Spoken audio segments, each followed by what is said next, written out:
Ngibingelele omama bonke abakhona kule nkonzo namhlanje, ngibingelele abantu abasha egameni likaJesu. Ngibingelela obaba lapha emnyango besigadile. Amen. Siyambonga ke bazalwane uNkulunkulu kakhulu imisebenzi yakhe yomusa yokugcina thina nje, agcine nami nje ngingelutho kodwa angigcine phansi kwesandla sakhe nje somusa.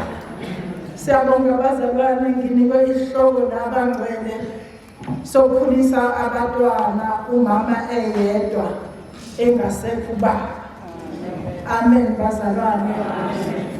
Yangena le ndaba ngangimncane kakhulu bazalwane wokuba umama ongenababa. Bazalwane mangibala iminyaka ngangina 37. Ngibonga uNkulunkulu bazalwane omthwalayo umuntu entweni zonke. Kule minyaka bazalwane ngihleli ngumama mangibala iminyaka manje u18 bazalwane. Umama nje ohleli nabantwana bakhe ngaphandle kokusizwa umuntu omunye bazalwane ongamcabanga ukuthi uyena ongasiza umama ongenababa. Ngiyabonga bazalwane uNkulunkulu, ngizakhuluma ngalahloko sinzima mawusizwa kodwa futhi asinzima uma umama nje ohlezi noJesu. Akubi nzima bazalwane ngoba konke okwenzayo awuzenzeli wena, awuyithatheli futhi isinqumo, kodwa ukhona ukukhulumisana nawe ukuthi namhlanje ufunakala ukhulume kanje nomntwana, namhlanje ufunakala umntwana adle lokhu. Ngiyabonga bazalwane uNkulunkulu, ngifuna ukuqala nabo mama abasenobaba. Indaba iqala kumama esenobaba bazalwane. Uma umama ozojwayela ukuphikisana nento eshiwo baba ngomntwana, athi umntwana mayefuna ukwenza into bese saba ubaba, kodwa wena mawukhona engakusabi wena.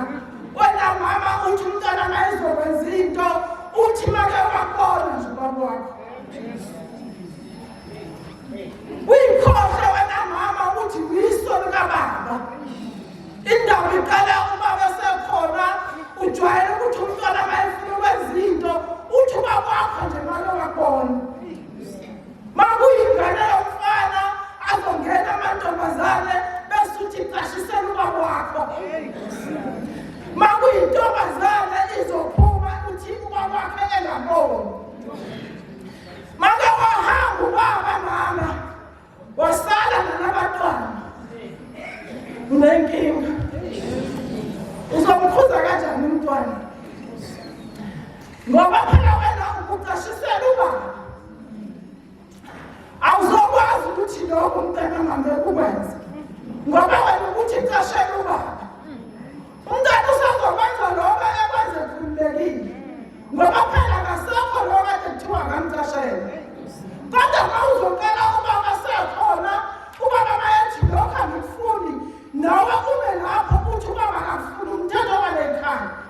akufunakali lokhu lekhaya uzothenga hamba ubaba umntwana uzobe eqondethwi ngoba wena mama ubuhlazi uvumelana nobaba ngaso sonke isikhathi. Ngicela ukufunda bazalwane. Ngicela ufunda lapha kuSamuel lokuqala.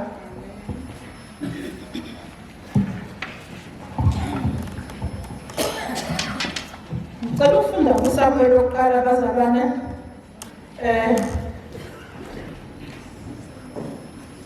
Verse 22. Chapter lokuqala. Chapter 1 Samuel lokuqala verse 22.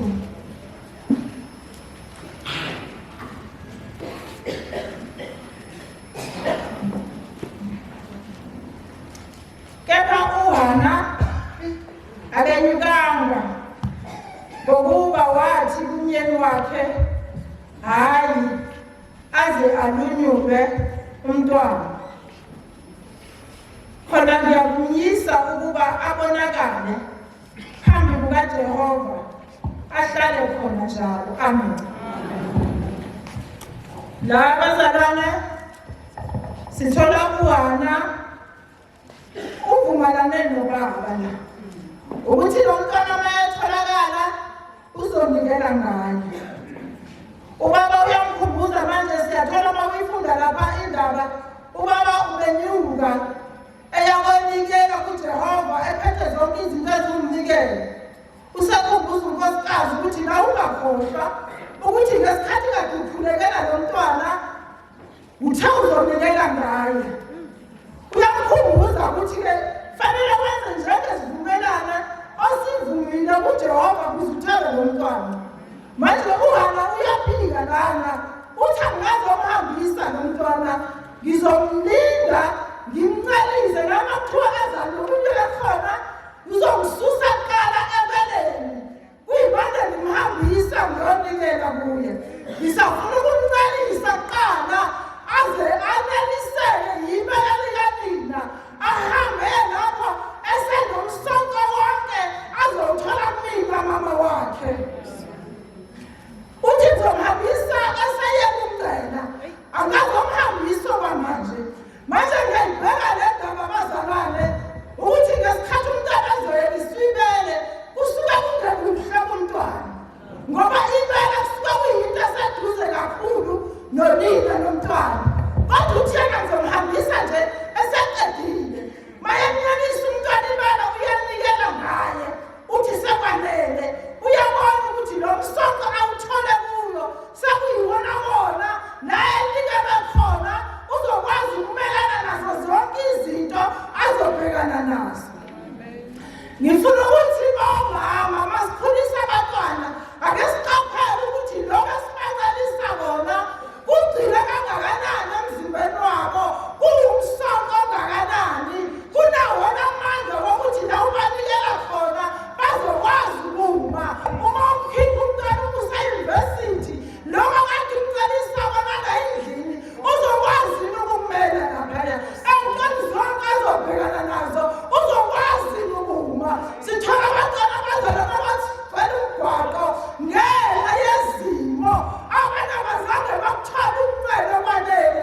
Uma beqala ukuphuma bahlangabezana nezinto ngokuthi umsonto webeleni kanina awukho kona wanele bese belahleka abantwana.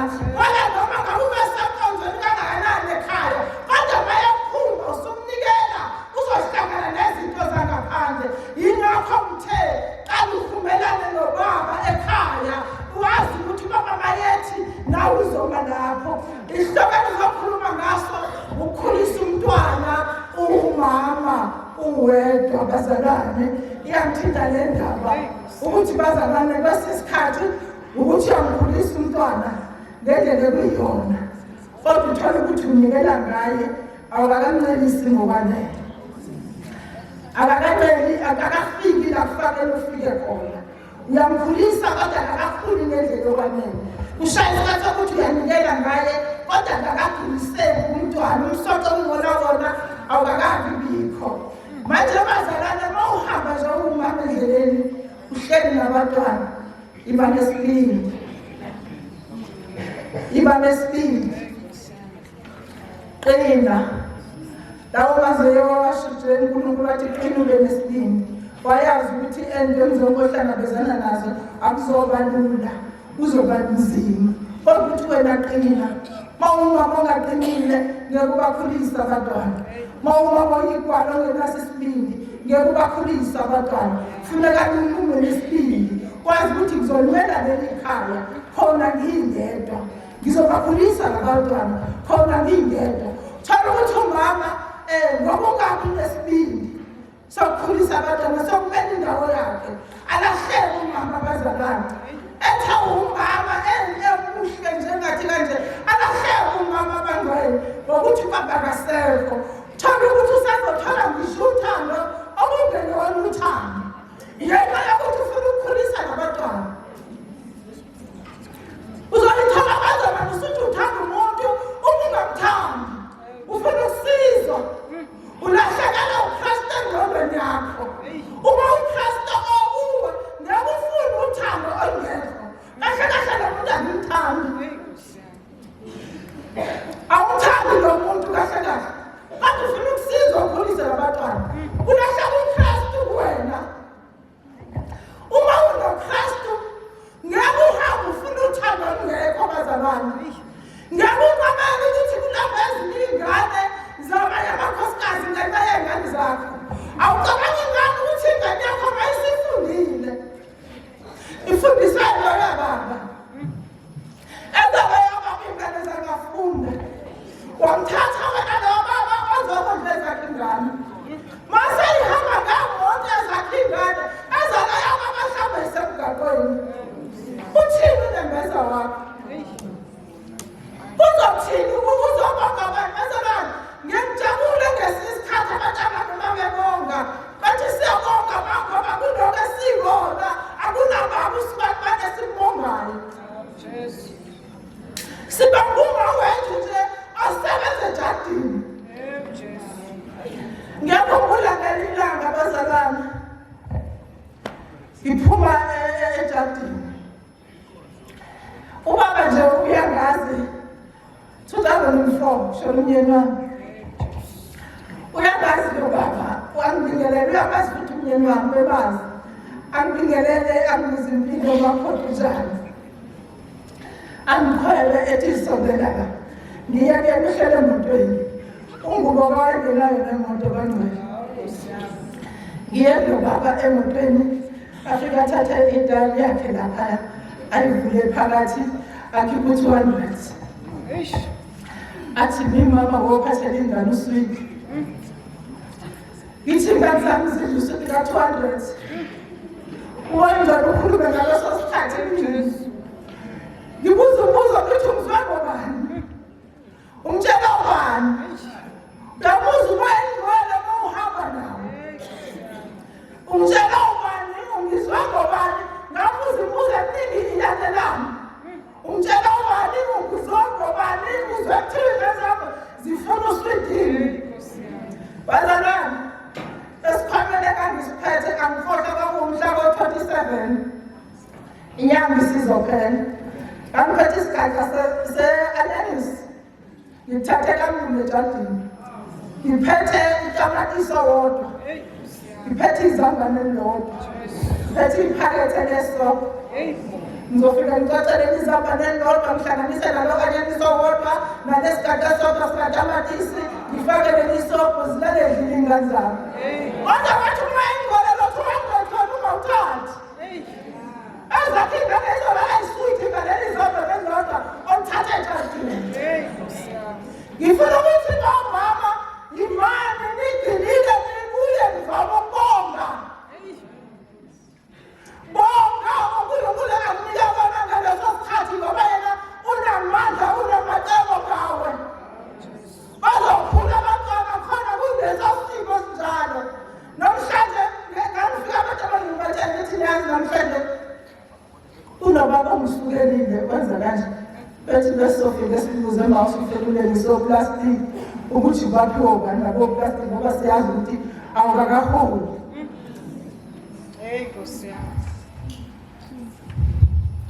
umama uzolahleka lesinilo bazalwane ngento nje encane yokuguqa ubiyele uKristu ukuthi inkosi njengamanje ngabe ngabuka abazalwane yenzelile kanto ngambuka ukokuchamane bayamaza abazalwane ukokuchamane kwakunezakwazi ezintathu lapha kwakukokuchamane ukokumonga nesinye isakwazi kwakumakuthelezi ehambile nje umyeni wami ngathi ngisize Nkosi ngathatha isinqumo ngathi ngisize Nkosi ngicela ukuba ngangana bogogo ngathi imizwa yami njengamanje ngicele ithuliswe ngishiswa impazolane ngathi ngifuna ukubona abantu abami bekhula ngendlela kuyona yona noma beduka bezalwane kodwa kungabi kukho okuzothi badukiswe umina kube bayidukele khona ngenxa yeso ngake ngiyibuza ukuthi bazalwane abantu abami behamba emgaqweni nomuphi umfana ngizela amantombazane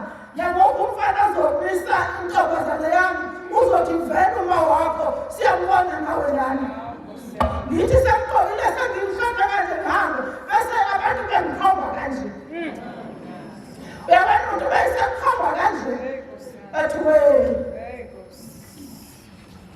ilokhu engangifuna abazalwane kodwa ngapha ngabakhulisa abantu abami ngicithela kulobo kumnyama omunye afuna isicathulo ngisizame omunye ngimlindise omunye wayengafuna ikhalkuletha ngithi yima uzoyithola bese nginayo imali kwakungafika eqonde kamazalwane ukuthi angizame ubaba ozongilekelela ngoba ngangazi ukuthi ukhona umenzi wezinto zonke ozogcwalisa konke bekangifisa enhliziyweni yami namhlanje abazalwane abaqale bebebonke bethi sibonga ukuthi ma akekho ubaba esimongayo ngalokho esiyimo siyiwo nje ngamandla akho kuphela asibakhuliseni bazalwane abantwana asibakhuliseni ngendlela kuyiyona yona noma ngabe uwedwa bangcwele uwedwa kunjalo unamandla uNkulunkulu ukuthembile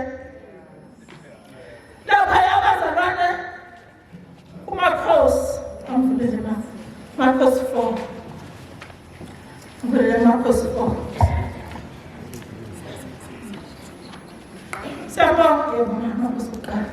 Siyabonga abazalwane uNkulunkulu osiza umama ufundise umntwana wakho ukusebenza ekhaya ngoba abazalwane khona umntwana womfana umntwana wentombazane mawukhulisa umntwana nje wedwa ufundisa ukuthi akekho umntwana wentombazane akekho umntwana womfana yonke imisebenzi iyafana nawe umfana uyakwazi ukwenza lokho nawe uyintombazane uyakwazi ukwenza okwafana umkhulisa ngendlela lapho ezohlakanipha khona ngoba phela wena ubaba umama nomntwana womfana uhlala naye phansi umtshela ukuthi yonke inkinga yakho uzayibika kumina noma ngabe inkinga efuna ubaba leyo ibika kumina ngokusiza uNkulunkulu umntwana lohamba bona ukuthi le nkinga ngikwazi ukuyibikela umama kodwa ukuqhamuka umuntu ozohlakanipha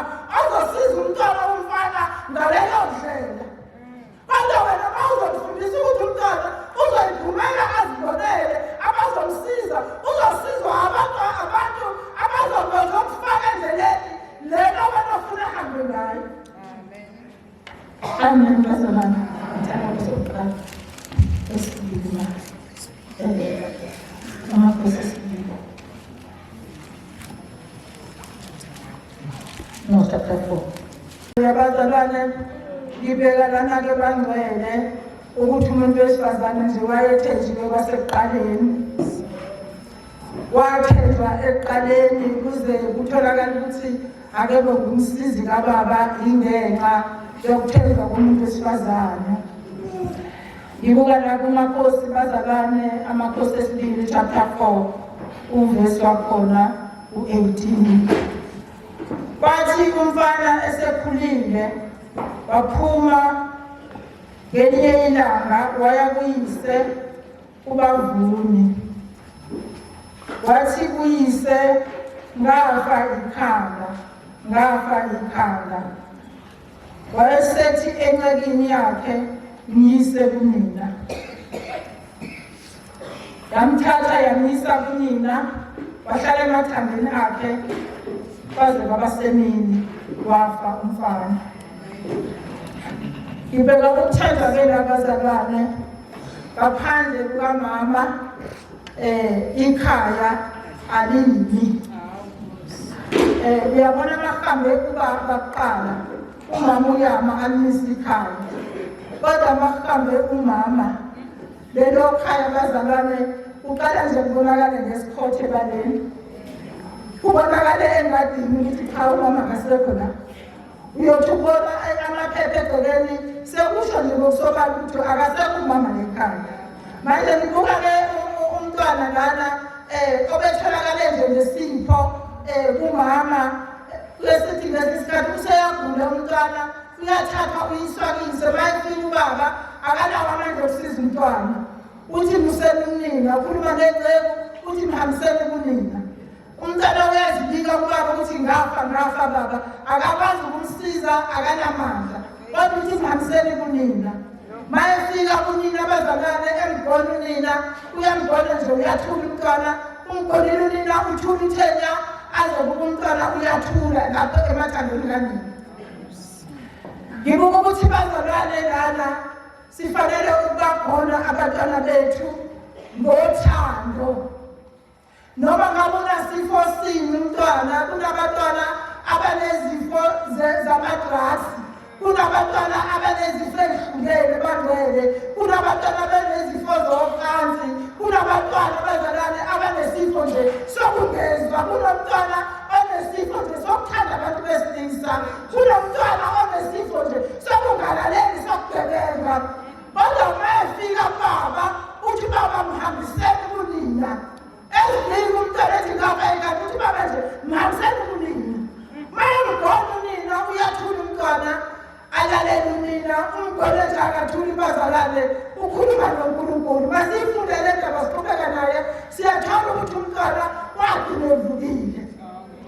Akagcinanga ngokufuna umphelo, ngoba unina wakhe abazalwane waba nalo icebo lokumshushuzelazi noma esemubona ethuli, amthatha ampele embhedeni bese efuna usizo lokuvusa umntwana wakhe.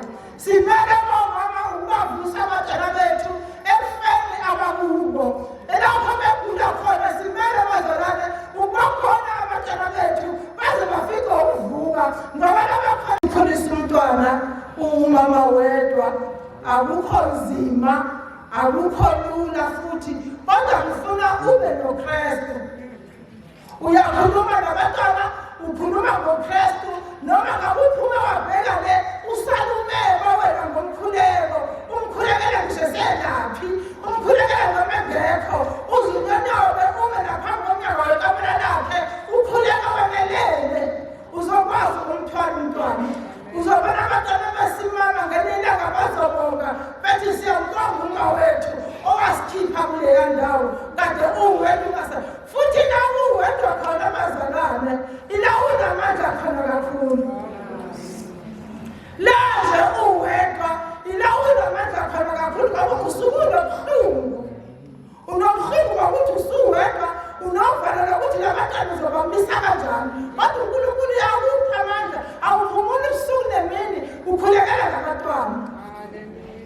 Ngiyabonga bazalwane, inkosi ibusise, amen.